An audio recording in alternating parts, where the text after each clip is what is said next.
Armored Core 6: Fires of Rubicon is the latest entry in the Armored Core series. It's been 11 years since Armored Core 5 was released on the Xbox 360 and PlayStation 3. Despite being the 14th game in this series, when Armored Core 5 released, it received average reviews and continued a trend of failing to reach commercial success in the West. After this, developer FromSoftware would turn their focus to their successful Souls-like genre, releasing 5 games in the intervening time to establish themselves as the premier game development studio. Of those 5 games, 2 would go on to win Game of the Year awards. The first being Sekiro: Shadows Die Twice in 2019, and most recently, Elden Ring in 2022. So how do you follow up back-to-back Game of the Year releases? By dropping something familiar, yet different.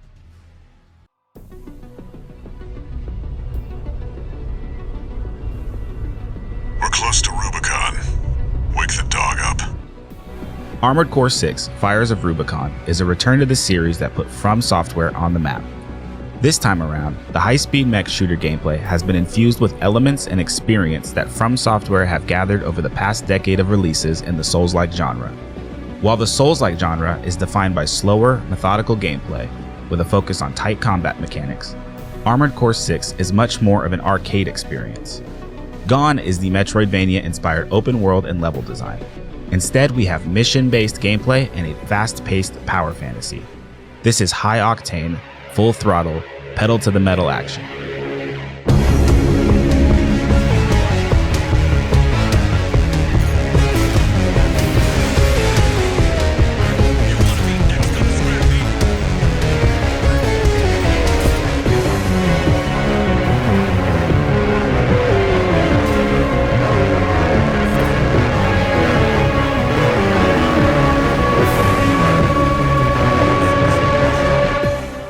Now, I wouldn't call myself a fan of the Armored Core series. I've been aware of the games, but I can't recall playing one. I have certainly become a fan of FromSoft in the time between Armored Core releases. I think most people would fall into this category as well, having been aware of the series but not being a dedicated fan of it. Now, as a fan of FromSoft, choosing to buy Armored Core 6 is a calculated risk. I'm glad I took that $60 chance. Right off the bat, Armored Core 6 throws you into the fray. You are a mercenary, dropped onto the planet Rubicon 3, a world ravaged by war. Corporations fight for control of an important energy resource, coral. To them, you are only a number, 621, with a stolen identification call sign, Raven. You are a cog in the machine, a faceless grunt paid to throw themselves at the enemy for the promise of payment. The world is bleak with featureless cities, barren wastelands, and massive, cold production facilities. There's no life to be seen, no humanity, no hope in this world. The only signs of life are the voices in your comms, and it's not clear if those are human or machine. Welcome to Rubicon 3. 621. I'll give you a reason to exist. Let's get to work. The gameplay in Armored Core 6 feels unlike other FromSoft titles. The game foregoes a sprawling adventure for a tighter, mission-based experience. In these crafted missions, you'll zoom around the battlefield and lay waste to enemies far less equipped than you. The developers want you to feel like the pilot of a powerful, unstoppable mech. Between missions, you'll return to the garage. Here you can complete tutorial missions to learn new mechanics and earn new equipment to outfit your mech. Or you can complete combat challenges in the arena to earn passive upgrades.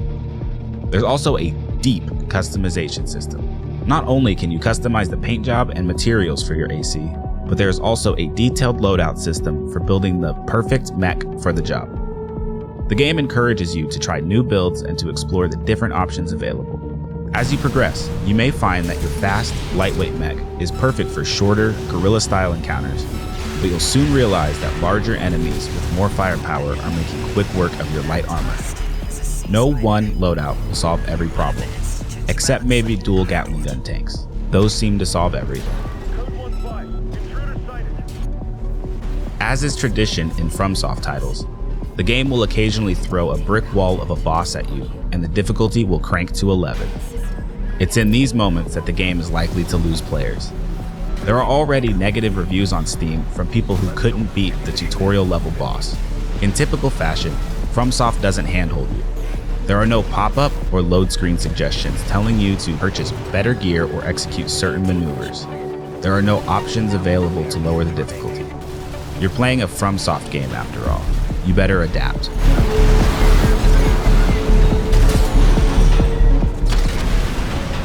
Now that FromSoftware has a reputation as the premier game development studio, many players will be willing to take a chance and try Fires of Rubicon.